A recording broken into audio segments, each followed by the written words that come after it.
His hands trembled when I said the words. I could not stop crying. My body felt weak, like all the strength I had used to hide my sin had finally left me. The living room was quiet except for the ticking clock and the sound of rain brushing against the window. Daniel stood a few feet away from me, his jaw clenched, his eyes empty, his wedding ring glinting beneath the dim light. I made a mistake, I whispered, my voice cracking as I confessed what I had done. He froze. His chest rose and fell in short, uneven breaths, but he said nothing. I could feel his pain in the silence, it was louder than any scream. I wanted him to yell, to throw something, to curse my name, but he just stood there, tears gathering in his eyes, his hand gripping his ring so tightly that his knuckles turned white. Then something unexpected happened. When I fell to my knees, begging him not to walk away, he did not leave. Instead, he knelt beside me. His hand, trembling, broken, and hesitant, reached for mine. That was the moment I realized that love can still exist even in the ruins of betrayal. To my dear viewers, thank you for being here. To everyone who has subscribed, your support means the world to me. And to all new and returning viewers who have not yet subscribed, thank you for watching. I cannot wait for you to hit that subscribe button, because it truly fuels this channel and keeps stories like this alive. Please share your thoughts in the comments below as soon as the short hook ends. I love reading every one of them. Now, let us begin. My name is Jessica Miller, I am 34 years old, and I live in Austin, Texas. I have been married to Daniel Miller for 10 years. We met in college, he was a quiet, determined athlete studying physical education, and I was the loud, talkative marketing major who never stopped asking questions. From the moment we started dating, Daniel had a calmness about him that I admired. He was solid, dependable, and full of patience. But years have a way of wearing people down. Daniel worked long hours as a high school coach. I understood that his passion for teaching came with exhaustion, but I missed us. I missed the laughter, the long conversations, and the spontaneous kisses in the kitchen that used to make my heart race. Slowly, our life turned into routine, comfortable, predictable, but empty. We barely touched anymore. Even when he came to bed, he would be half asleep before I could whisper goodnight. I began to feel invisible, and that emptiness grew like a quiet ache in my chest. I met Ethan Cole at the gym I joined after my 34th birthday. He was one of the trainers, fit, confident, the kind of man whose smile could light up an entire room. When he asked me about my fitness goals, I told him I wanted to feel alive again. He smiled and said, "Then that is what we will work on." At first, he was just doing his job, motivating, encouraging, checking my progress. But soon, his compliments became more personal. He noticed things Daniel had stopped seeing. My new haircut. My perfume. Even my moods.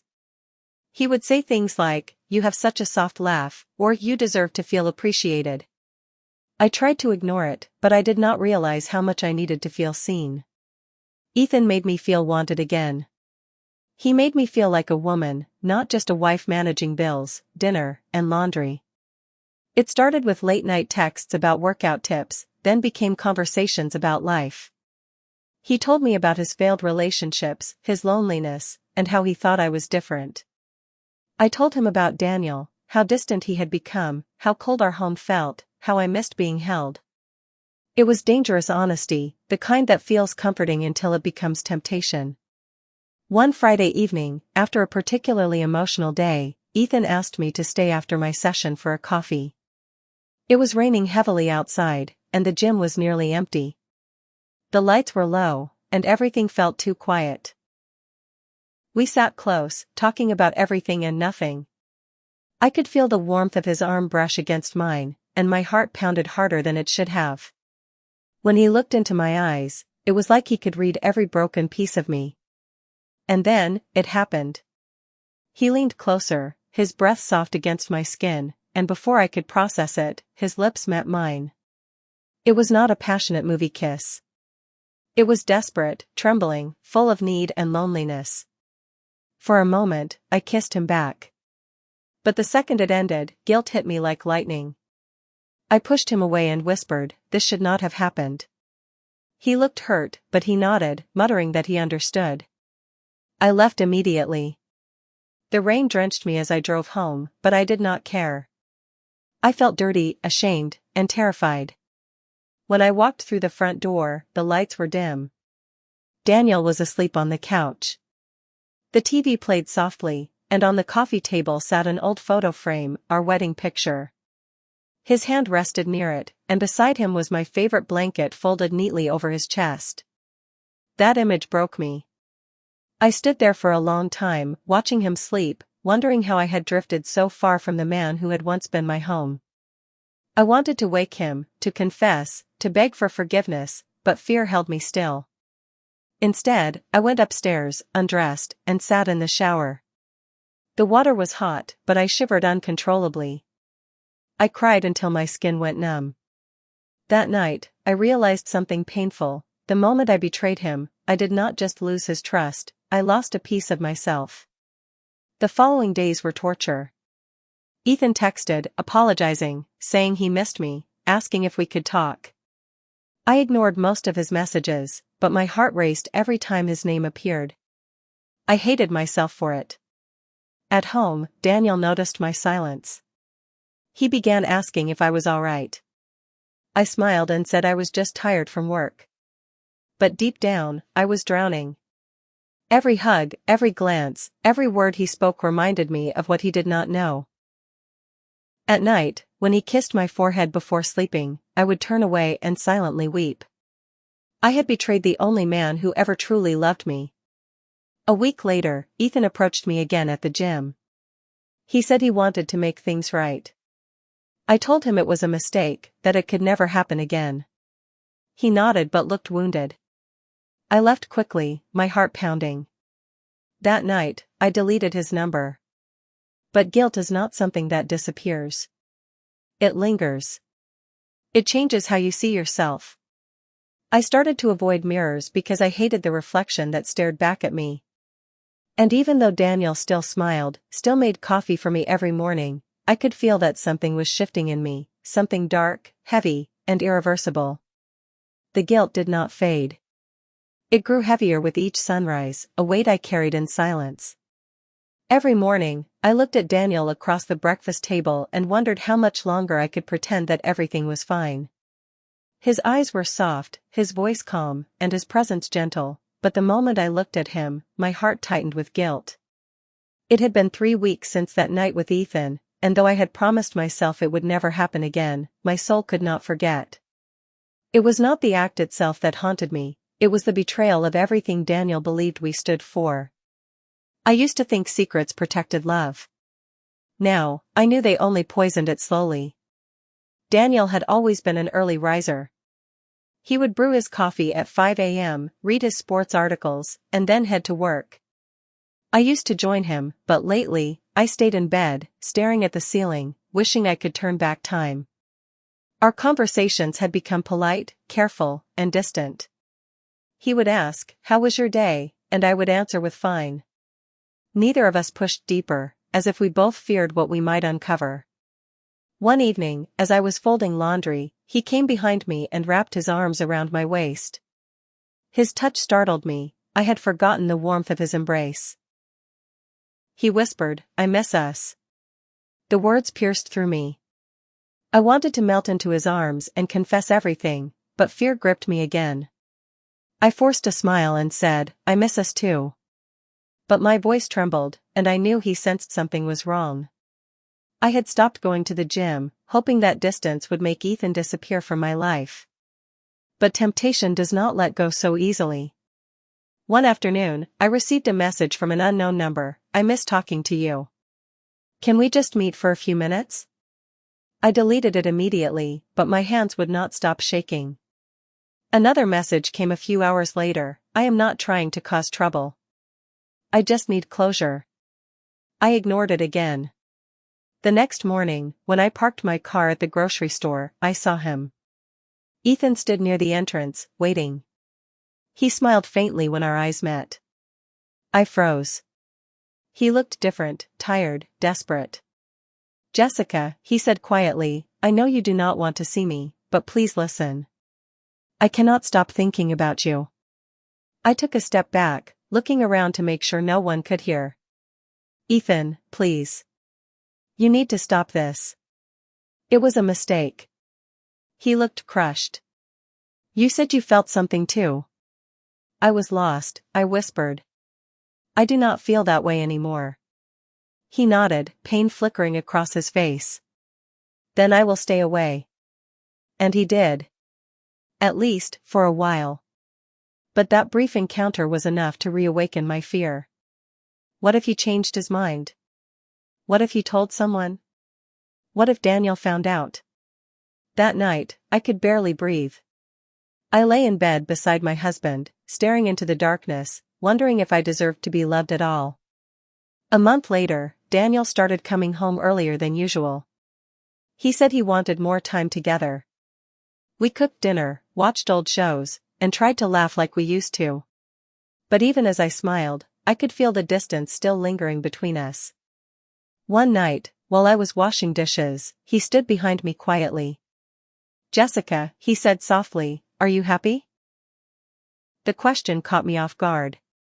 I turned to face him, my hands still wet from the sink. What do you mean? He shrugged, his eyes filled with concern. You have been somewhere else lately. I just want to make sure I have not lost you. I forced a smile that did not reach my eyes. You have not lost me. But in truth, he already had a part of me, the part one had given to guilt. After that night, he started studying me more closely. He noticed my nervous glances, my trembling voice, my sudden need for space. His silence became sharper, filled with questions he was too kind to ask. It happened on a Sunday evening. Daniel had left his phone charging in the kitchen while I was upstairs doing laundry. When I came down, he was standing by the counter, holding my phone in his hand. Who is Ethan? He asked quietly. I froze. My heart stopped. The color drained from my face. On the screen was a message from Ethan, one I had not even seen yet. I wish things had been different between us. My throat closed. My mind went blank. I wanted to lie, to explain, to erase everything, but there was no escape. He already knew. Daniel, I whispered. He looked at me with disbelief, pain clouding his eyes. Tell me the truth. Who is he? I felt tears sting my eyes. I wanted to speak, but words would not come. He placed the phone down gently and took a step back. You promised me forever, he said. Was that a lie too? I broke. My knees gave out beneath me, and I fell to the floor, sobbing uncontrollably. I told him everything. Every detail. The loneliness, the mistakes, the kiss, the guilt. I told him how sorry I was, how I would give anything to undo it. He listened in silence. He did not interrupt, did not yell, did not throw anything. When I finished, the silence that followed was unbearable. His hands were trembling. He stared at the floor for a long moment before whispering, You broke something in me, Jessica. I wanted to reach for him, but he stepped back. I need time, he said. His voice cracked on the last word.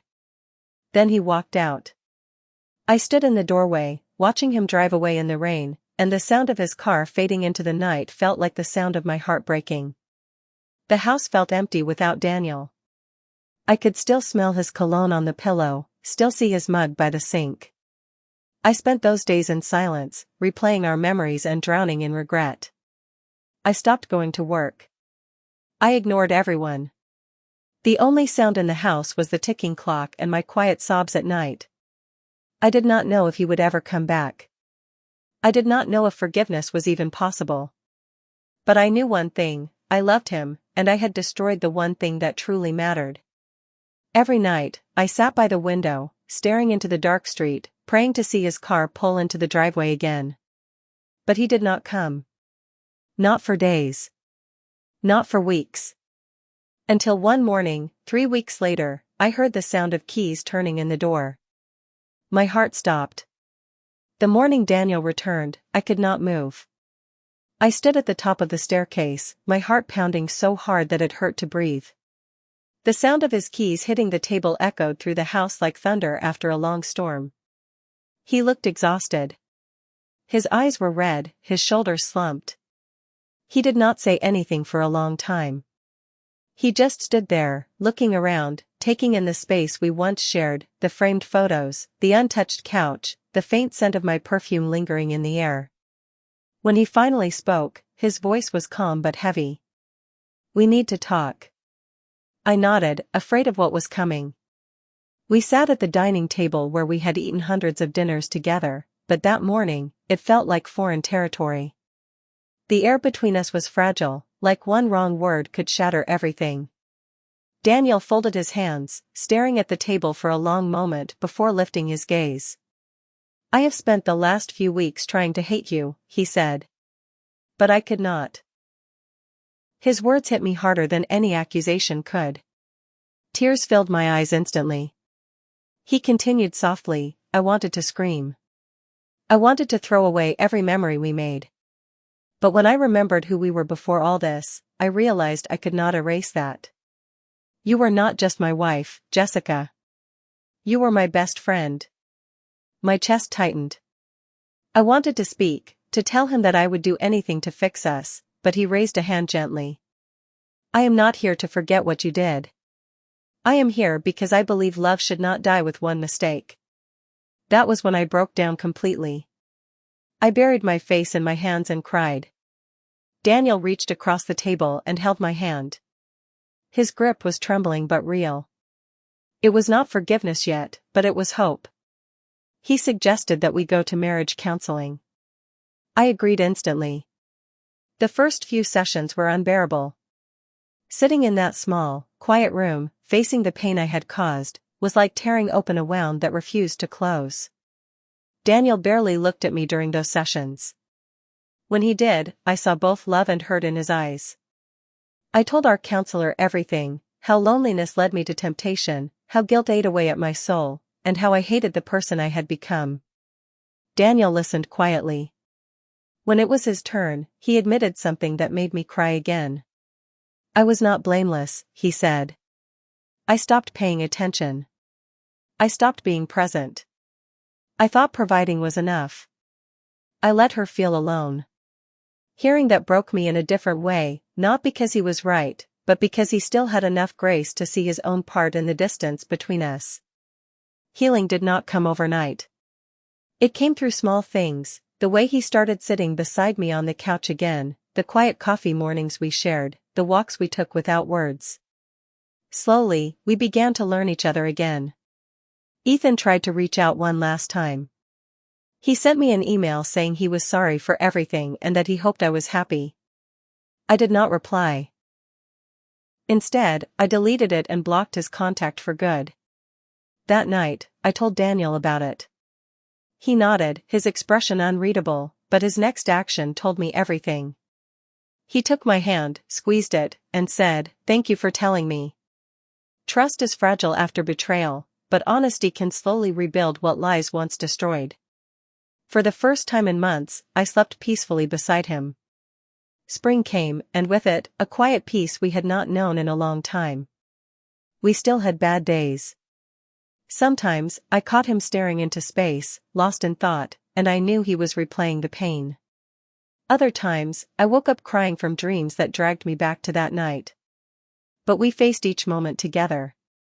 One evening, after dinner, Daniel walked up behind me as I was doing dishes and wrapped his arms around me, just like he used to. My heart skipped.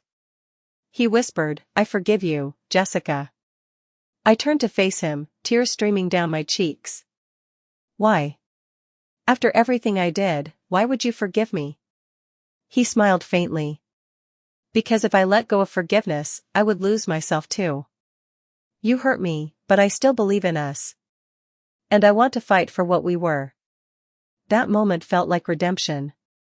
I held him tightly, crying against his chest, whispering that I would never betray his trust again. He kissed my forehead and said, "Then let us start over."